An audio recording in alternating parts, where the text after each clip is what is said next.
Vamos de inmediato a escuchar al doctor Roberto Casá,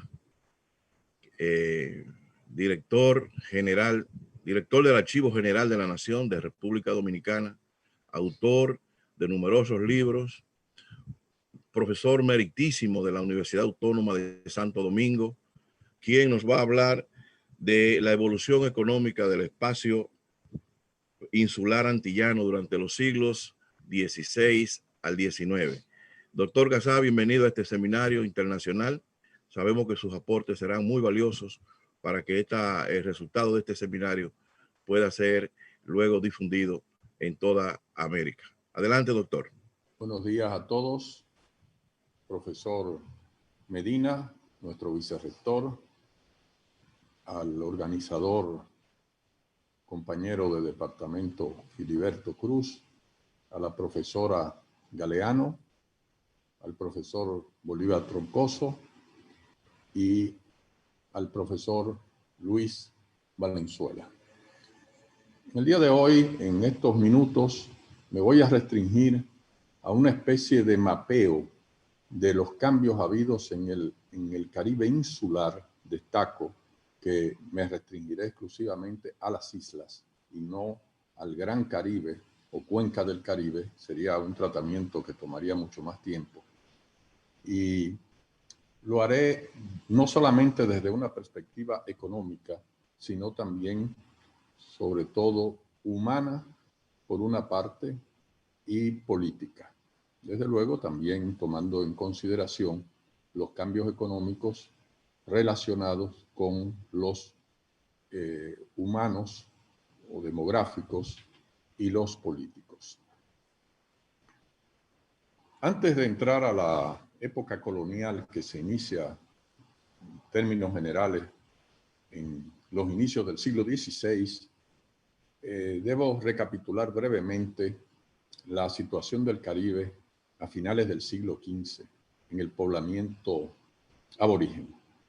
El Caribe estaba dividido, grosso modo, en dos grandes culturas, el Caribe insular. Por una parte, la cultura taína, que tuvo su epicentro formativo en Puerto Rico y que tuvo su mayor desenvolvimiento en la isla de Santo Domingo. Y, por otro lado, la cultura caribe, que ocupaba prácticamente todas las Antillas Menores. Todo el arco que se inicia en Venezuela y que concluye en Puerto Rico. Esto dio lugar a situaciones distintas desde el inicio del periodo colonial, puesto que los españoles que ocuparon la isla de Santo Domingo ya en los finales del siglo XV, con Cristóbal Colón, renunciaron rápidamente a incursionar en las Antillas Menores.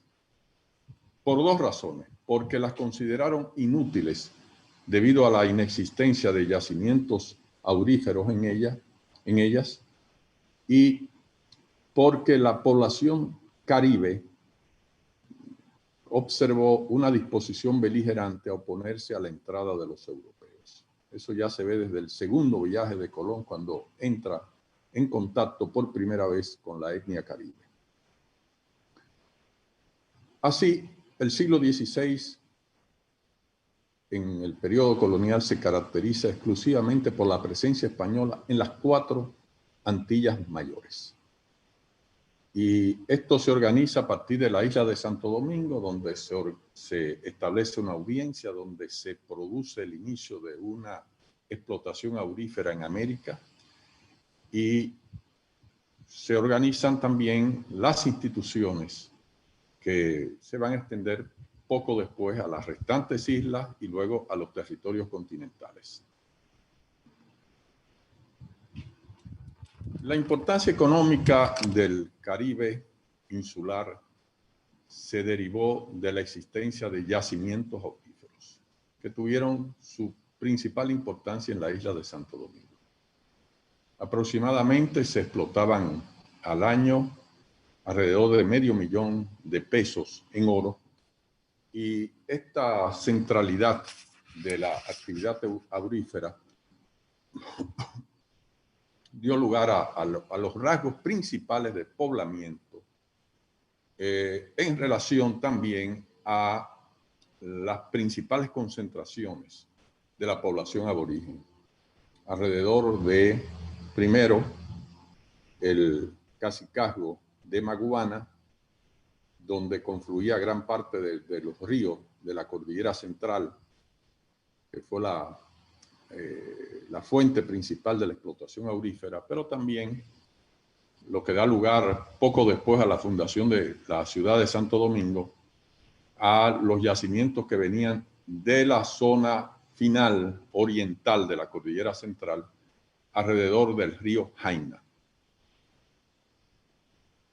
Este esquema se trasladó de diversas maneras a las restantes islas, sobre todo Puerto Rico y Cuba, no así Jamaica, donde no había yacimientos auríferos y donde, en definitiva, la implantación española siempre fue precaria.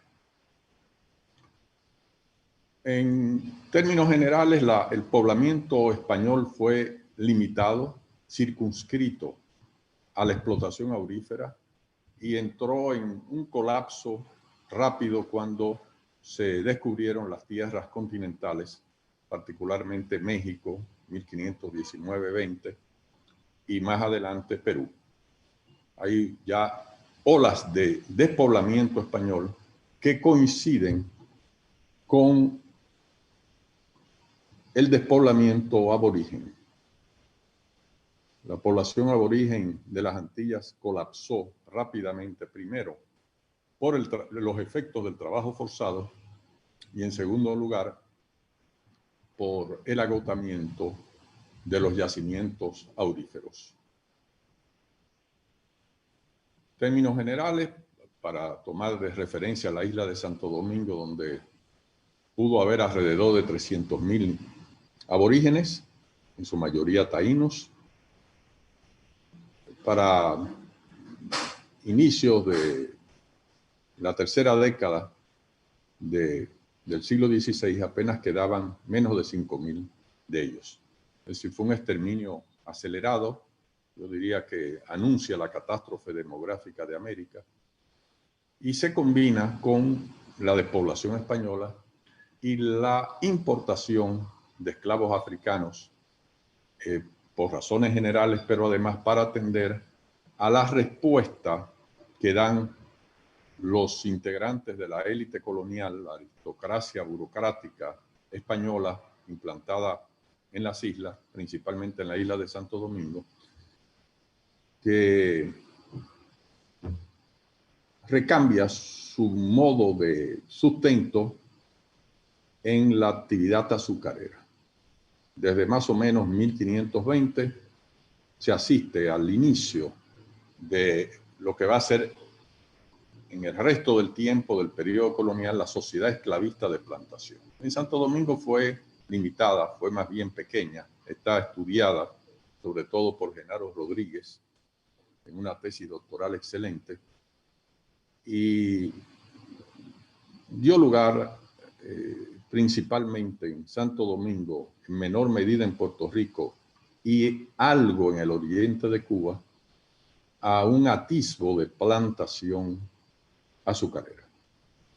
Esta plantación, sin embargo, con bastante rapidez entró en dificultades por razones que ahora no vienen al caso. Me tengo que limitar a los movimientos en el espacio de la economía y de la población.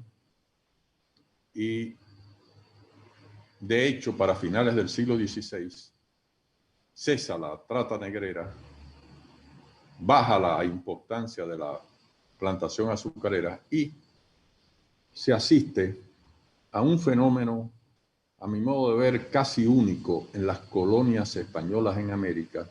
Es algo, al menos, que anuncia tendencias fundamentales que caracterizan el mundo antillano, que es la formación de la comunidad criolla, de una comunidad mestiza, con fuerte arraigo local, caracterizada por la pobreza y por una relación patriarcal de los esclavos respecto a los amos. La base de esta actividad es la ganadería extensiva las islas se hacen extensos hatos, unidades patriarcales de explotación del ganado, y sobre esa base pues se consolida un poblamiento original de las Antillas españolas a lo largo del siglo XVI. Esto tiene, por supuesto, variantes que no podemos en este momento dilucidar.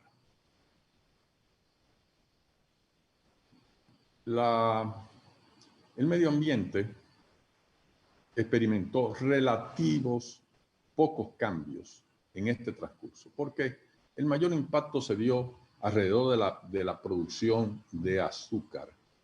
Pero tan pronto pasaban décadas tras el abandono de un determinado espacio dedicado a la producción de azúcar, resurgía el bosque. Y vamos a encontrar que lo mismo sucedió con la producción de ganado, en que la sabana se articuló con el bosque, es decir, se produjo una especie de equilibrio en que finalmente las condiciones ambientales originales tendían a permanecer intactas en lo fundamental. Este panorama humano, político y económico experimentó cambios fundamentales en el siglo XVII. Por una parte, se produjo la ocupación por aventureros ingleses y franceses de casi todas las Antillas Menores. Esto es un proceso un poco largo, fue accidentado debido a la tenaz resistencia de los caribes, pero finalmente el interés mercantilista expuesto en las metrópolis dio lugar al surgimiento, principalmente por parte de Francia, de colonias estables que empezaron a tener cierta importancia, en especial Martinica y Guadalupe. Los ingleses sobre todo se establecieron en Barbados, y desde aquí, en estas islas, se produce un laboratorio de cambios en que, por una parte, se introduce una relación de trabajo forzado, de hecho esclavo temporal, por parte de los colonos blancos hacia connacionales. Reciben el nombre de engagés y de indentured labor en estos lugares. Esta ocupación masiva no dura mucho tiempo, estuvo sustentada principalmente en el cultivo del tabaco, y cuando entra en colapso, como ha sido bien estudiado por historiadores de esos lugares, el grueso de los pobladores de las metrópolis marcharon, los franceses a Canadá y los ingleses a Estados Unidos. El segundo fenómeno que cambia el panorama político y económico y demográfico del Caribe en el siglo XVII provino de la devastación de la parte occidental de la isla de Santo Domingo. Los colonos se basaban en las últimas décadas del siglo XVI en todas las Antillas, pero principalmente en el oriente de Cuba y en el occidente de Santo Domingo, del contrabando. Contrabando principalmente con los holandeses, que tenían la flota más potente del mundo en el momento. Y esto dio lugar a una medida terrible de parte del rey de España de dividir la isla en prácticamente dos mitades, que tenían por límite las ciudades de Azua y Santiago de los Caballeros. Quedó una tierra despoblada que empezó a ser incursionada por aventureros franceses e ingleses que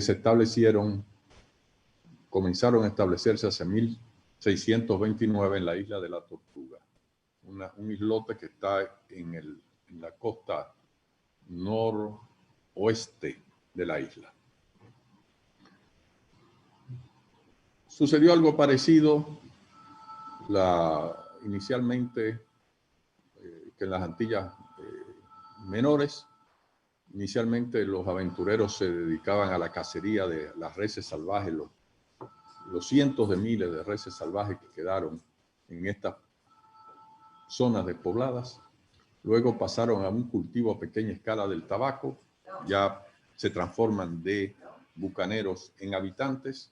Y por último, los habitantes enriquecidos, la minoría que permanece in situ, pasan a la condición ya de esclavistas. Y se va a desarrollar la principal colonia francesa desde los últimos tiempos del siglo XVII hasta alcanzar la categoría, menos de un siglo después, de ser la colonia más rica del mundo. Saint-Domingue, luego transformada en Haití en la vida independiente. El tercer episodio que cambia el panorama del Caribe en esta época es la conquista de Jamaica por los ingleses en 1655, resultado de la expedición enviada por el protector de Inglaterra, Cromwell, que no tenía precedentes en la historia de América, por el volumen de la tropa enviada. Fue fácil para los ingleses tomar Jamaica y establecer en ella, al cabo de 2 décadas, ya una economía de plantación a gran escala, una escala muchísimo mayor que la de las Antillas menores, Barbados y otros territorios ingleses de menor importancia.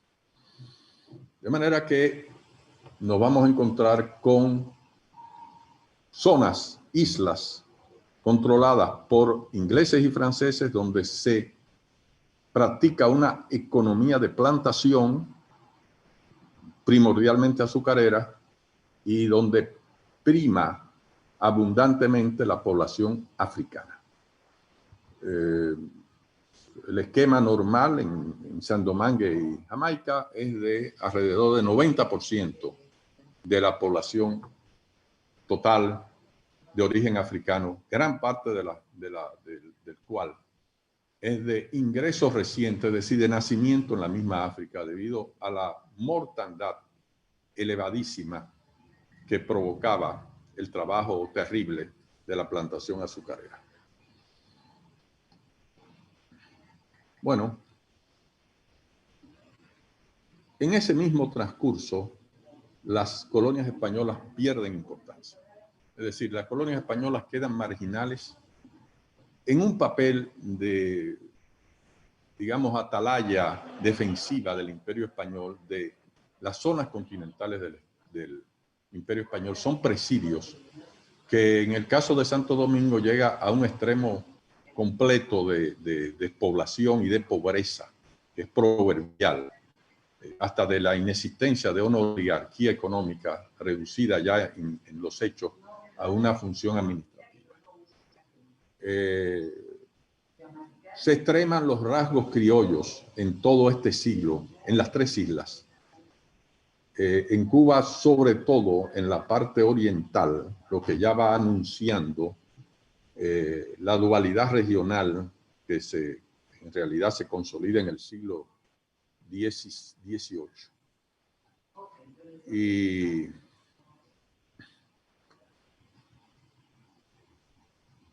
con el advenimiento de los Borbones a inicios del siglo XVIII, se producirán cambios que tomarán algunas décadas, en algunos casos, que van a cambiar el panorama de las Antillas españolas. De todas maneras, en conjunto, con excepción ya de Cuba, al final, estas islas van a seguir muy despobladas, van a seguir teniendo un componente predominantemente criollo y una economía precaria, prácticamente marginal, en contraste con el avance acelerado de los indicadores económicos en Jamaica y Saint-Domingue principalmente, aunque en cierta medida en algunas de las otras islas menores también. La recuperación económica que comienza más o menos en 1730, 30 y pico, por efecto ya de los cambios habidos en la producción de plata en México y la reorganización de la corona española, dio lugar a una reactivación de consecuencias distintas, pero que ya anuncia la aparición del fenómeno de la regionalización, al menos en Santo Domingo y Cuba. El caso de Cuba es más llamativo, puesto que el resultado del papel protagónico del puerto de La Habana, que ya se hace una categoría básica de todo el esquema comercial español en América, sobre todo en la cuenca del Caribe, México y tierra firme sobre todo, va a dar lugar a la aparición ya de rasgos esclavistas en la oligarquía dirigente. Y esto se consolida, lo que todavía es incipiente, a raíz de la ocupación de la ciudad de La Habana en 1762 por los ingleses durante un año. En ese año entraron más de 10.000 esclavos solamente a la ciudad de La Habana, más que los que existían en Cuba en ese momento. Ahí usted tiene una medida de que todavía la economía de Cuba, a pesar de ya haber entrado la Cuba occidental en una tendencia distinta, todavía era precaria. Pero ahí sí irrumpe, los plantadores cubanos condicionan a la monarquía española a disponer medidas de libre comercio. Es el origen principal en lo que respecta a cierta parte de América de los cambios de legislación comercial que se producen desde aproximadamente 1770 en dirección al comercio libre. Primero entre las colonias españolas y luego con mayor amplitud. De manera que en Cuba se produce ya el tránsito hacia el mismo esquema existente en San Domingo y Jamaica. En Santo Domingo esto no logró prender por la pobreza extrema que había experimentado la isla hasta mediados del siglo XVIII. Pero alrededor de la ciudad de Santo Domingo, finalmente los efectos del comercio y de la residencia de los grupos dirigentes administrativos dio lugar a un renacimiento que no tuvo mayores efectos, pero que no dejó de comportar elementos de cambio en el mapa sociodemográfico del país, con una presencia de esclavos y de esclavos traídos de África, principalmente a través del comercio con la colonia vecina. La colonia de Santo Domingo se organiza alrededor del comercio ganadero con San Domingo como una dependencia económica de San Domingo. Entonces se consolida el pastizal, con excepción de los alrededores de Santo Domingo, con las pequeñas plantaciones de azúcar y de cacao, y de los alrededores de Santiago de los Caballeros, la ciudad segunda de importancia del país, alrededor del cultivo del tabaco que prendió debido a la existencia en Sevilla de un estanco de tabaco del imperio que ya promovió el cultivo a una escala comercial sistemática desde bastante temprano en el siglo, más o menos, comienza más o menos hacia 1750 y va tomando fuerza y ya alrededor de esto se advierte la aparición, al igual que en el occidente de Cuba, en focos del occidente de Cuba, de un campesinado libre vinculado al tabaco. La condición de Puerto Rico no tiene claridad de diferenciación regional, aunque sí continúa el predominio de la actividad ganadera y la aparición también de un campesinado libre precario que en realidad solo tomará cuerpo con los cambios del siglo XIX. Desde finales del siglo XVIII e inicios del siglo XIX se advierte en el conjunto del Caribe insular un paquete de cambios que partirán de los efectos principales de la revolución haitiana. La revolución haitiana produce el segundo estado de América, Estado independiente de América desde 1804 con la fundación del Estado de Haití. Y produce un cambio social crucial que anuncia lo que vendrá con el curso del tiempo como factor revolucionario de oposición a la plantación por parte de las mayorías esclavas en las colonias inglesas y francesas y en menor medida de Cuba y de otros emplazamientos españoles, por supuesto, en toda la región. Se destruye la esclavitud y se organiza una primera sociedad campesina, que va a ser lo característico del Caribe en el siglo XIX. El Caribe se hace una sociedad de campesinos y la base revolucionaria de este cambio se produjo con la independencia de Haití, con la abolición de la esclavitud y los diversos procesos que no puedo explicar. Tenemos aquí al colega haitiano Teodá, que es probable que entre en detalles sobre el particular, y esto va a tener repercusiones. Repercusiones yo con la aparición de un foco de independencia política en el Caribe insular. Después de Haití, desde antes de la proclamación del Estado haitiano, la corona española había cedido a la República Francesa la porción oriental de la isla de Santo Domingo, de Santo Domingo, en el Tratado de Basilea de 1795.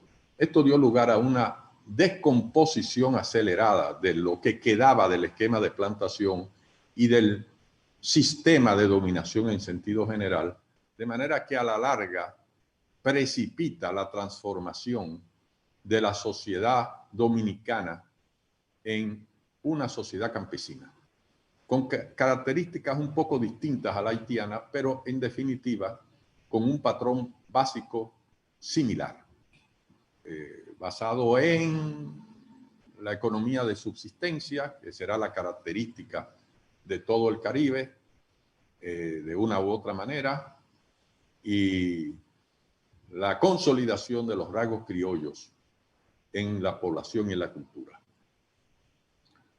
En segundo término, surge el segundo estado independiente en la geografía del Caribe.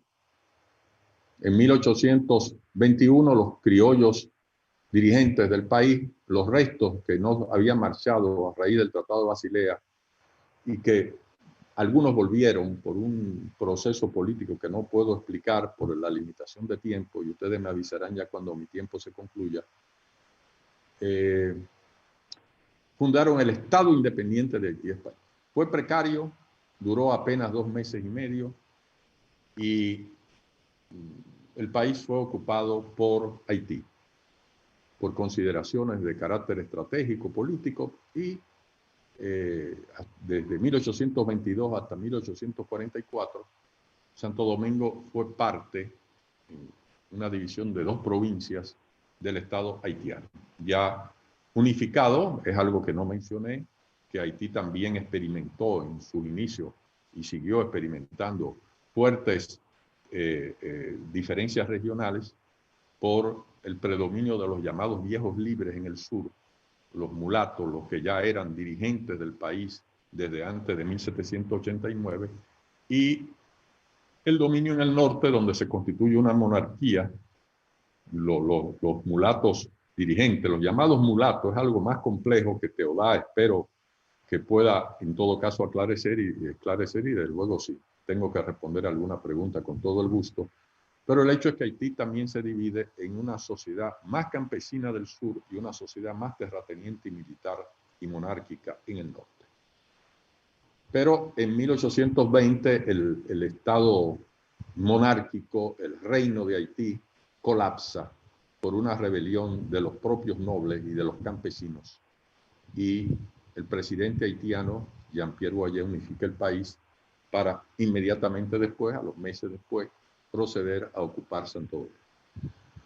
El hecho es que en 1844 los dominicanos rompen con Haití y constituyen la República Dominicana, de manera que el panorama político a mediados de siglo ya consta de dos repúblicas independientes, Haití y la República Dominicana.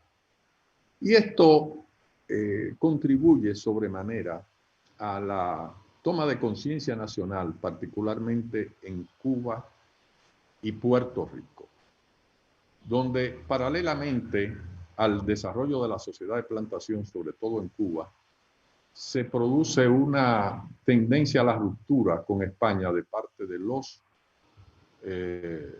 oligarcas cubanos.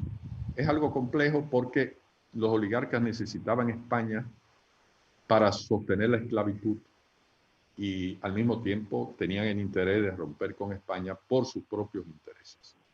El hecho es que en Cuba, mientras tanto, en el siglo XIX, desde los mismos inicios del XIX, beneficiándose Cuba del colapso de Sandomangue, se produce la tercera sociedad de plantación en importancia en América después de Brasil y de los Estados Unidos, que precisamente cobra cuerpo en ese momento con el algodón en el sur de Estados Unidos. Cuba se hace el paradigma poblacional, económico y demográfico del Caribe, ya sobre todo para mediados del siglo XIX, en concordancia no solamente con el colapso económico de Sandomangue, sino también con el de Jamaica, que es algo más complejo de explicar, donde se produjo una larga tendencia a la sublevación de los esclavos, al grado de que constituían reinos en las partes montañosas centrales de la isla, los llamados majún, los cimarrones, que obligaron en parte a esta liquidación de la esclavitud programada a través de un sistema de aprendizaje que comenzó en 1833 y concluyó en 1838. De esa manera, a través del interés estratégico de Gran Bretaña, que se traslada a la India, abandona el Caribe en términos centrales para centrarse en la India y luego en África, mucho más adelante. Jamaica, entonces la principal colonia de plantación hasta que es superada por Cuba, pasa abruptamente a constituirse en una sociedad campesina. Una sociedad con sus rasgos y desde luego rasgos criollos distintos a los de Cuba, Puerto Rico, Santo Domingo y también Sandoval, donde los elementos criollos habían tenido mucho más solidez que en Jamaica. Razones que tenemos que ver vinculados a la primacía de la trata negrera y que da lugar a que la lucha social en Jamaica no se desarrolle a planos nacionales. Jamaica vendrá a independizarse de Gran Bretaña solamente con la creación de una confederación de estados en 1958, desde luego ya con situaciones previas de autonomía. Pero es un poco la tónica. El Caribe inglés pierde peso económico. La esclavitud no desaparece de golpe, pero se degrada hasta dar lugar generalizadamente a partir de Jamaica a una sociedad campesina general que acompaña una decadencia económica marcada, puesto que los campesinos, al igual que en las otras partes, particularmente en Haití y en Santo Domingo, se desentienden de la relación con el mercado o tienden a hacerlo como forma de protección social, de estrategia de lucha social. El hecho es que el siglo XIX... por favor, vaya resumiendo ya para darle la oportunidad a los... Ya estaba terminando, profesor. Muchas gracias por avisar. Muy bien, muy bien. El hecho es que el siglo XIX ya anuncia los procesos nacionales, anuncia o ya se producen procesos nacionales primero en Haití, luego en Santo Domingo y también en Cuba y Puerto Rico primordialmente, conjuntamente con un desarrollo de la lucha social en las colonias inglesas y las otras colonias francesas, que todavía estas últimas subsisten hasta el día de hoy como colonias de Francia. Y en consecuencia se produce una diversificación social nueva y sobre todo económica, en que la plantación, el azúcar, que subsistía en todas partes de una u otra manera, incluyendo las pequeñas islas como Barbados, es sustituida por géneros acordes con la estrategia campesina de supervivencia en las condiciones más alejadas posibles del mercado. Entonces nos vamos a encontrar en el siglo XIX con una diversificación económica, política y demográfica considerable en el conjunto del Caribe. Hay muchos detalles sobre esto que habría ya que entrar a considerar, el tiempo no nos da, cuando hablo, por ejemplo, de una diversificación demográfica y económica, como es el caso de la sustitución de la migración africana debido a la prohibición por parte de Inglaterra y aceptada por España, incluso Francia en menor medida. Estados Unidos sí la elude o logra eludirla durante mucho tiempo, pero el hecho es que cesa la trata negrera en 1817 en el Caribe por una disposición de 10 años antes tomada por la monarquía inglesa, y es sustituida por nuevos contingentes migratorios. En el caso de Cuba, además de los españoles, Cuba se puebla de una corriente considerable de españoles, en menor medida también Puerto Rico, y donde también se producen nuevos flujos migratorios, particularmente de Baleares, a decir que no son españoles, o de Córcega. Pero en Cuba, además de los españoles, hay una migración masiva de chinos que entran en calidad de esclavos temporales. Luego pasan a ser libres. En otros lugares, colonias inglesas y francesas, además de chinos, sobre todo se producen entradas de hindúes y de indonesios. De manera que el panorama sociodemográfico asiste a grandes complicaciones, grandes diversificaciones que no dejaron de contribuir a dificultar el fenómeno de identidad nacional común en varias de estas zonas del Caribe. Es un poco el panorama que yo les puedo decir hasta ya la guerra hispanoamericana, que cambia el panorama en conjunto, en 1898, de la zona del Caribe, y ya plantea una situación de condicionamiento de la influencia de los Estados Unidos. Muchas gracias.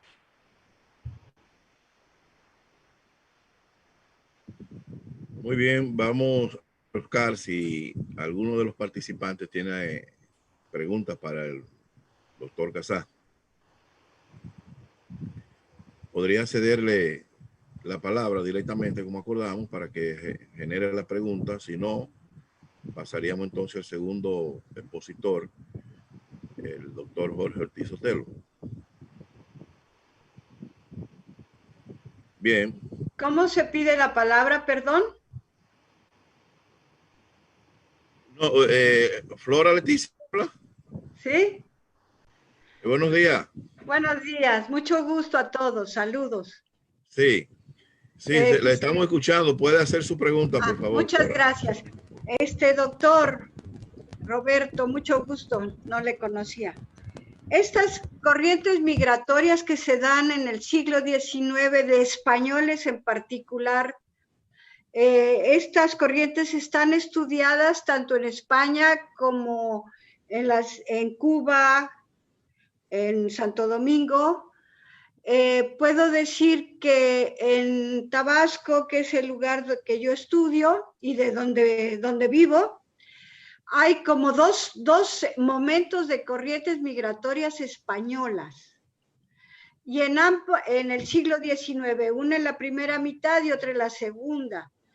Y estos grupos de migrantes provienen de diferentes partes en esos dos momentos, pero los dos se ocupan, en el caso de Tabasco, del comercio de importación.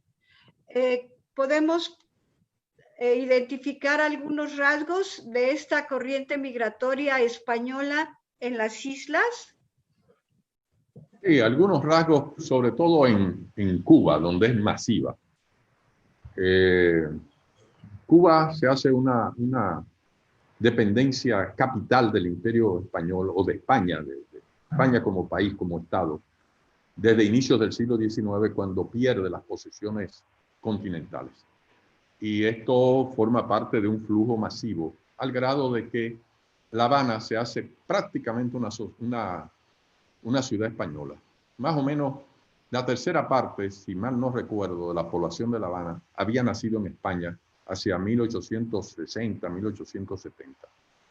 El poblamiento español se dio sobre todo en la parte occidental y es parte de esta dualidad regional que se acentúa en el siglo XIX respecto al XVIII, que ya anoté, en que la parte oriental de Cuba, desde Camagüey hacia allá, hacia el este, Camagüey Oriente y en parte las villas, se mantiene como una sociedad patriarcal, criolla, aunque con algunos islotes de plantación, sobre todo por emigrantes franceses que huyeron a la Revolución Haitiana con sus esclavos en algunos casos, como se da en Guantánamo y en algunos otros puntos del oriente de Cuba. Pero en lo fundamental, el oriente de Cuba permanece en una tesitura y esto es parte de la dificultad de la guerra de independencia de Cuba. Yo les decía que